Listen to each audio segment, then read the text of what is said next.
Princess Angelica Camp Catastrophe. Written by Monique Polak. Illustrated by Jane Henricks. Narrated by Heather Gould. Published by Orca Book Publishers. Chapter 1. Did I ever tell you we have an elevator? I ask Maddie. Her brown eyes widen. You never mentioned it, but that is seriously cool. Where is it? Maddie believes all my stories. It's one of the reasons she's my best friend. Another reason is that she is super kind. It also helps that Maddie lives 2 doors down, which is handy, especially during snowstorms. Our elevator is at the back of my parents' closet. Where does it go to? Maddie always asks a lot of questions. Luckily, I am great at coming up with answers. To the attic. Can we ride it? I was hoping she would ask. Yep, there's just one hitch. I pause. That will make her even more eager for a ride on our elevator. I have to blindfold you. I make it sound like blindfolding your best friend is no big deal. Blindfold me? Jelly, is this one of your stories? I make a huffing sound so she will know I am insulted. Of course not. The blindfold is for insurance purposes, so you won't sue. My parents are both lawyers, so I know a lot about suing. When we get to my parents' bedroom, I grab a dark scarf from my mother's drawer and tie it over Maddie's eyes. Can you see anything? Not a thing. Perfect. I spin her around 3 times. Then I lead her into my parents' closet. I guide her so she doesn't trip over the shoes and boots. Okay, I tell her. We're inside the elevator now. I clang together 2 wire hangers and stamp my feet on the closet floor. Whoa, I say. We're going up. I feel it in my stomach. Me too, says Maddie. I grin. My plan is working. What's up in your attic? She asks.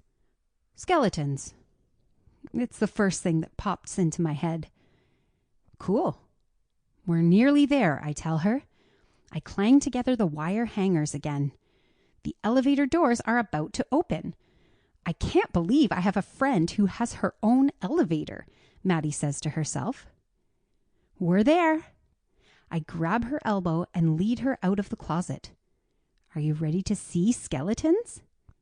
Do you promise you won't sue? Yes, and yes. Maddie's voice catches in her throat.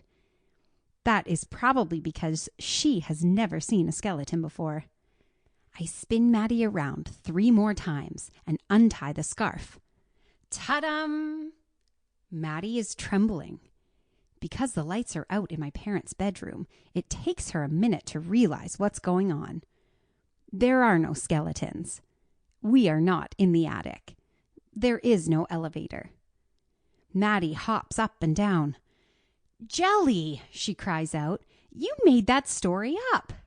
There is another reason why Maddie is my best friend. Other kids might get angry. Not Maddie. Because a second later, the 2 of us are laughing so hard we end up rolling on the floor in my parents' bedroom. Chapter 2. The yellow school bus is waiting in the parking lot. The driver supervises as parents stow their kids' duffel bags in the bottom hatch. Counselors are wandering around, checking in with parents and campers.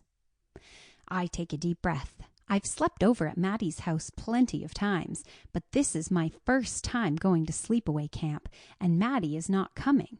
Her grandmama from France is visiting this summer. Mom hugs me tight. We'll miss you, Angelica. Then she whispers into my hair, it might be wise to keep your storytelling under control while you are with new friends. Dad hugs me next. We love you, Jelly. I watch as they walk back to the car. Before Dad gets in, he turns to give me one last wave. Have a great adventure, Princess. The royal court won't be the same without you, he calls out. Sample complete. Ready to continue?